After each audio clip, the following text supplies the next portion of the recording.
चार ऐसी आदत जो मुस्लिम सोसाइटीज में आप देखेंगे बहुत ही आम है, पर लोगों को इसके बारे में पता नहीं कि ये शिर्क है। मगर लोग इस चीज को किए जा रहे लोग गफलत में जी रहे हैं कि ये शिर्क भी है। लोगों को इसके बारे में जानकारी नहीं है। पहला आ जाता है, आप देखेंगे ग्रुपिंग में आजकल लोग बहुत सारे कस्में खाना चालू करते हैं। मजाक में भी करेंगे, चाहे सीरियस वे में भी कहीं ये मामलात बढ़ा ना, तो लोग कसम खाएंगे। कसम किसकी खाएंगे? यार मैं तेरी कसम खाऊंगा, मैं अपनी कसम खाता हूँ, कोई अपनी माँ की कसम खा रहा है। न जाने कौन किस किस तरह की कस्में खा रहे हैं। जबकि हदीस में आता है ना कि जिसने अल्लाह के सिवा किसी और को कसम खाया तो कुफ्र व शिर्क किया। दूसरा आ जाता है सगुन, मतलब अपनी बदकिस्मती पे यकीन रखना।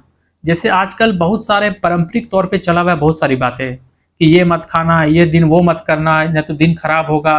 तो बहुत सारी चीज़ है। मैं इन सभी चीज़ को बारे इसलिए मैं डिस्कस नहीं करूंगा ना, क्योंकि इससे और बढ़ावा मिलेगा, प्रमोट हो जाएगा कि नहीं ये चीज़ भी था मगर हमको पता नहीं, अब इसको भी हमें मानना पड़ेगा। एक बहुत ही पॉपुलर है, बिल्ली के रास्ता काट देना। उसके बाद लोग क्या कि जाना बंद कर देंगे, जाएंगे नहीं। लोग इंतजार करें कि अगला को जाएगा तो फिर हम जाएंगे, क्यों? नहीं तो दिन खराब हो जाएगा। तो गैब का जो इल्म है ना, वो सिर्फ अल्लाह पे है और कोई नहीं जानता कि आने वाला दिन कैसा होगा, आने वाला समय कैसा होगा। मगर होता क्या है कि यकीन आप पर किस पर चल गया? पूरी यकीन बिल्ली पर चल गया। क्यों? क्योंकि बिल्ली अगर रास्ता नहीं काटता तो आपका दिन अच्छा रहता। डिसाइड आप कर लिए, आप इस चीज़ों के बारे में नहीं सोचे कि आपका दिन डिसाइड करने वाला अल्लाह है। गैब का इल्म अल्लाह के पास है, आपका दिन कैसा जाएगा सब कुछ अल्लाह जानता है। मगर आप इस चीज़ों के बारे में बिल्ली का रास्ता देख के आपने सब कुछ डिसाइड कर दिया कि मेरा दिन आज सही नहीं है, घर से निकलना अच्छी बात नहीं है। तो ऐसे ऐसे बहुत सारे परंपरा है मुसलमान सोसाइटीज़ में मैं बात कर रहा हूँ, जो आपको देखेंगे आपके बुजुर्गों के द्वारा, आपके माँ बाप के द्वारा। न जाने कई लोग इस चीज़ों के बारे खास करके बोलेंगे कि ये दिन वो मत करो, ऐसे मत करो, वैसे मत करो, ये है ऐसे हो जाता है, वैसे हो जाता। अगर आप इस चीज़ों के बारे में जानकारी मारेंगे कि आखिर ये कहाँ से आया, इसका कोई हदीस से ताल्लुक है, इसका बारे कोई रेफरेंस नहीं देंगे, सीधा सीधी यही बात बोला जाएगा कि नहीं ऐसे हो जाता है, तुम नहीं मानते हो, तुम इस चीज़ों के बारे में नहीं जानते हो, ऐसा हुआ था। अब 2-3 एग्जाम्पल भी जोड़ देंगे जिसका कोई बुनियाद नहीं होता। तो इस चीज़ों पर खास करके जो होता है ना कि ये एक शिर्क है।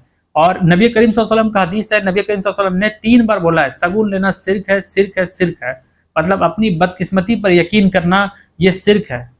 और उसके बावजूद भी आप देखें कि लोग इस चीज़ को मानना बंद नहीं किए। आज भी बहुत सारा ऐसा परंपरा चला आ रहा है बुजुर्गों के द्वारा, जो इस चीज़ों के बारे में पूरी यकीन रखते हैं कि ये दिन खराब हो जाएगा, ऐसे करेंगे तो ये दिन अच्छा हो जाएगा। तीसरा आ जाता है भविष्य देखने वालों पर यकीन रखना। आजकल देखेंगे लोग कुंडली वगैरह बनवाते हैं, मतलब हाथ दिखाइए, आपको सारी चीज़ बता देंगे, डेट ऑफ बर्थ बताइए, पूरा सही वक्त बताइए, तो वो आपकी पूरी ज़िंदगी कैसी चलेगी वो सब बता देंगे।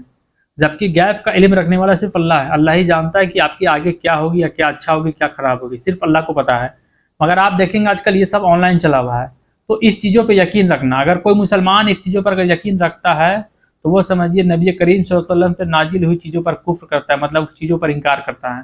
नबी करीम सल्लल्लाहु अलैहि वसल्लम पे नाजिल हुए किताब कुरान पे भी इनकार करता है। जो इस चीज़ों पर यकीन रखे और जो उस फॉर्चून टेलर पास, मतलब जो भविष्य देखने वालों पास अगर जाके कुछ भी पूछता है इससे रिलेटेड, तो उसकी इबादत 40 दिन तक कबूल नहीं होगी।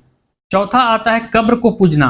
आप दरगाह वगैरह में देखेंगे ज़्यादातर ये देखा जाता है कि लोग जो जाते हैं ना, तो वो कुछ ना कुछ मन्नत मांगने जाते हैं, मतलब उनसे कुछ मांगने जाते हैं। अब सोचिए कि अल्लाह के सिवा किसी और से मांगना ये शिर्क है।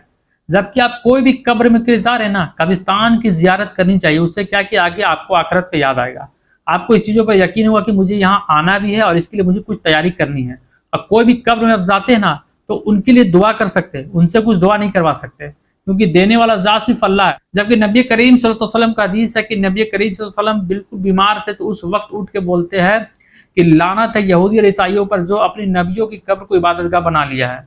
इतनी सख्त अल्फाज नबी ने इस तबीयत खराब में बोला इस चीज़ों के बारे। आज हमारी हालात देखिए, आज हिंदुस्तान की हालात देखिए, दरगाह वगैरह में जाके क्या क्या मन्नतें मांग रहे हैं। मतलब उसको आप देखेंगे उसकी रंग ढंग को, पूरा एक इकोनॉमिक चलता है वहाँ, पूरा एक देखेंगे इबादतगाह लोग बना लिए है। तो सोचिए इतनी बड़ी शिर्क कर रहे हैं, नबी का हदीस है, मगर उसके बावजूद भी इस चीज़ को शिर्क को कर रहे, इस चीज़ों पर यकीन नहीं रख रहे कि नबी करीम सल्लल्लाहु अलैहि वसल्लम ने इस चीज़ के बारे में फरमा चुका है, लानत है उस कौम को।